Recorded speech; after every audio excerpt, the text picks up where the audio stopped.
Eleanor Harris, सहात फर्शीय विधवा, America के मेन राज्य के एक सुदूर इलाके में अकेली रहती थी।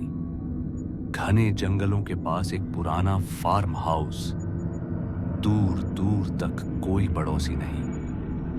उनका एकमात्र साथी था एक पुराना AM FM रेडियो, जिसे वो 1970 के दशक से चला रही थी। हर रात वो लेट नाइट टॉक शोज सुनती थी, खासकर सर्दियों की डरावनी खामोशी में। लेकिन जनवरी 1993 की एक रात रेडियो ने एक अजीब स्टेशन पकड़ा। ना कोई गाना, ना कोई होस्ट, सिर्फ धीमी साए साए और उसके नीचे कुछ धीमी आवाजें। पहले तो उन्हें लगा ये कोई तकनीकी गड़बड़ी है, लेकिन हर रात वो आवाजें और साफ होती गई। और फिर उसने उनका नाम पुकारा, एलेनोर। धीरे, बहुत धीमे, जैसे कोई बहुत दूर से बुला रहा हो। फिर और भी नाम आने लगे जिन्हें वो जानती थी।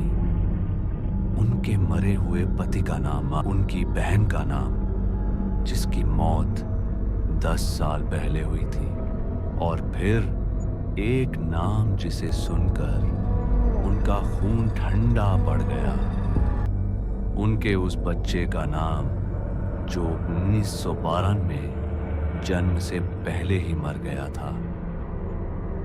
एक ऐसा नाम जो उन्होंने कभी किसी से नहीं कहा था।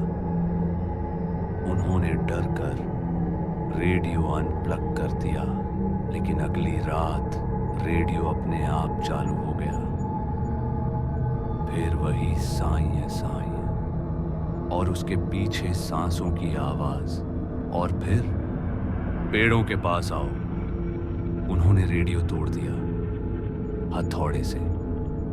लेकिन उसी रात ठीक 3:17 बजे वे एक आवाज से जागी, वही साए साए।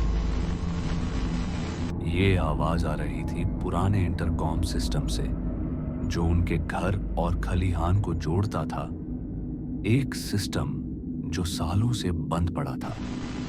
अब उसमें से एक बच्चे की हंसी आ रही थी। सुबह बर्फ पर सिर्फ एक जोड़ी पैरों के निशान मिले।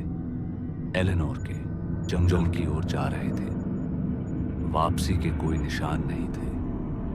पुलिस ने उनके कदमों का पीछा किया, जो लगभग 1 मील तक जंगल में गए, और फिर अचानक गायब हो गए। न कोई संघर्ष, न कोई शरीर, बस साइयां साइयां। एलेनोर हैरिस फिर कभी नहीं मिली, लेकिन हर साल उनकी गुमशुदगी की तारीख के आसपास मेन राज्य के रेडियो ऑपरेटर्स को अजीब सिग्नल्स मिलते हैं। पुराने AM फ्रीक्वेंसीज पर एक औरत की धीमी आवाज, मैं तुम्हें सुन सकती हूँ, क्या तुम मुझे सुन रहे हो?